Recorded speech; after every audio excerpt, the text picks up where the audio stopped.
జిల్లా కేంద్రంలోని ప్రభుత్వ ఆరోగ్య కేంద్రంలో చికిత్స పొందుతున్న మత్తమర్రి ఉమాదేవి 26 అనే బాలింత స్త్రీ మంగళవారం మధ్యాహ్నం మరణించింది. వైద్యుల నిర్లక్ష్యం కారణంగానే ఉమాదేవి మరణించిందని ఆమె బంధువులు జిల్లా కేంద్ర ప్రభుత్వ ఆసుపత్రి ఎదుట ఆందోళనకు దిగారు. కాగా ఈ విషయమై ఉమాదేవి భర్త వైద్యుల నిర్లక్ష్యం కారణంగానే తన భార్య మృతి చెందిందని పెద్దపల్లి పోలీస్ స్టేషన్లో ఫిర్యాదు చేశారు. 7 గంటలకు ఫ్రెష్ అప్ అయింది. ఫ్రెష్ అప్ అయి మొహం కడుక్కున్నది. మొహం కడుక్కున్నాక వచ్చి ఆమెకు ఒక ఇంజక్షన్ వేసిరు. నర్స్ వచ్చి ఇంజక్షన్ వేసినాక 10 నిమిషాలు కూడా కాలేదు సార్. మొత్తం దురదలేసింది. దురదలేసి గోక్కుంటా అంటే సాయత్నం బాగా ఉమయత్నం చేస్తుందని మేము అక్కడ పోయి కలిసిన వాళ్ళే అందరు డాక్టర్లు సిస్టర్లు వచ్చి ఆ నుంచి బెడ్కి తీసుకొచ్చి ఐసీలోకి తీసుకొచ్చారు. ఎమర్జెన్సీ వాళ్ళకి తీసుకొచ్చారు. ఎమర్జెన్సీలో వాళ్ళ 1 గంట ట్రీట్మెంట్ చేసిరు. డాక్టర్లు అసలు డాక్టర్లు పెద్ద డాక్టర్లు ఎవరు రాలే. వాటి ఈ సిస్టర్లు ఒక 3 డాక్టర్లు వచ్చారు. వాళ్ళు 3 డాక్టర్ల పేర్లు నాకు తెలియదు సార్. వాళ్ళు చెప్తారు పేర్లు కూడా ఇస్తాను నేను కంప్లీట్. ఆ డాక్టర్లు 3 వచ్చి వాళ్ళు ఏమో ఎతకారం ఆడిరు.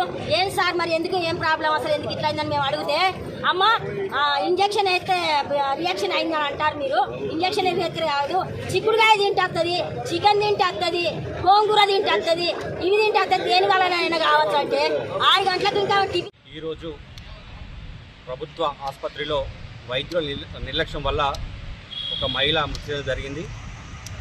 మొత్తం నేను ఉమా అలియాస్ ఢిల్లీ ఉమా ఈ నెల 22 తారీఖున పెద్దపల్లి ప్రభుత్వ ఆసుపత్రిలో జనరల్ చెకప్ నిమిత్తం ఆసుపత్రికి వెళ్ళడం జరిగింది. అనంతరం అక్కడ ఉన్న డాక్టర్లు ఇంకా మీకు టైం ఉంది అని చెప్పేసి మళ్ళా 10 నిమిషాలకే పిలిచి మీకు సర్జరీ చేయాలి, అడ్మిట్ కాండి అని చెప్పడం జరిగింది. ప్రెగ్నెన్సీ 23 తారీఖు సిజరింగ్లో పాప పుట్టారు. అప్పటి నుండి తను చాలా డల్గా ఉంది. వాళ్ళ డాక్టర్లను అడిగితే సిజరింగ్ అయింది కాబట్టి కొంచెం సెట్ అవ్వడానికి కొంచెం టైం పడుతుంది, సెట్ అవుతుందని చెప్పన్నారు. కానీ ఈరోజు ఉదయం 7 గంటలకు ఆ అమ్మాయికి దురద రావడం జరిగింది. అదే విషయం ఉన్న డ్యూటీ డాక్టర్కి తెలియగా వారు ఒక ఇంజెక్షన్ వేశారు. ఆ ఇంజెక్షన్ వేసిన అనంతరం బాడీ మొత్తం స్వెల్లింగ్ రావడం జరిగింది. ఆ స్వెల్లింగ్ విషయంలో ఎందుకు వచ్చిందని డాక్టర్లను అడగగా 10 నిమిషాల్లో సెట్ అవుతుంది, హాఫ్ అన్ అవర్లో సెట్ అవుతుంది అని చెప్పినట్ల సుమారు 3 గంటలు నిర్లక్ష్యం చేసి మమ్మల్ని మభ్యపెట్టి ఎందుకు మభ్యపెడుతున్నారు అని చెప్పి గట్టిగా అడగగా డ్యూటీలో ఉన్న డాక్టర్ కొన్ని బాడీస్ పురుగు కుట్టడం వల్ల ఇట్లా జరుగుతుంది, లేకపోతే తిండి తినడం వల్ల ప్రాబ్లం వల్ల ఇట్లా అవుతుందని చెప్పని అక్కడ ఉన్న డాక్టర్ చెప్పడం జరిగింది. అయినా మేము చాలా పేషెన్స్గా ఓపికగా మేము వేచి చేస్తున్నాం. అప్పటికే సూపరింటెండెంట్ గారికి శ్రీధర్ గారికి ఫోన్ చేసి అడగడం జరిగింది. సార్ పరిస్థితి ఏంది, ఉమా గారి పరిస్థితి ఏముంది అంటే నిలకడగా ఉంది, ఆరోగ్యం పరిస్థితి బాగానే ఉందని చెప్పి అన్నారు. నేను కూడా 15 నిమిషాలు వస్తున్నానని చెప్పని సూపరింటెండెంట్ గారు అన్నారు. తను 9:20కి వచ్చారు. 9:20కి వచ్చి డైరెక్ట్ ఆసుపత్రి వార్డుకి వచ్చారు. ఆ వార్డుకి వచ్చి సుమారు 1 గంట సేపు ఉన్న డాక్టర్లతో ట్రీట్మెంట్ చేశారు.